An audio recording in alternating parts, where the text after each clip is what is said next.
République blanche, quand l'égalité oublie les couleurs. Il faut cesser de tourner autour du pot, les Français sont racistes. Pas tous, bien sûr, mais assez pour que ce soit un problème national.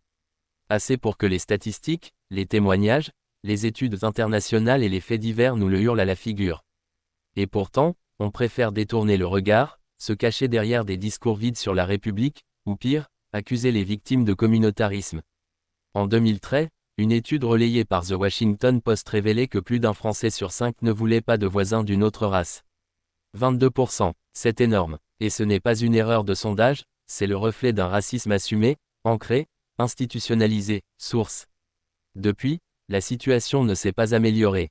Chaque année, les rapports de la CNCDH ou d'Amnesty International alertent sur la montée des actes racistes, islamophobes, antisémites, anti-tziganes.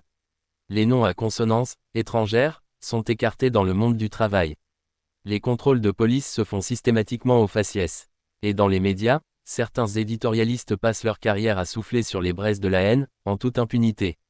Mais ce qui choque le plus, ce n'est même pas la violence du racisme ordinaire, c'est l'arrogance avec laquelle il est nié. La France se prétend, colorblind, aveugle à la race. C'est faux, la France est aveugle au racisme.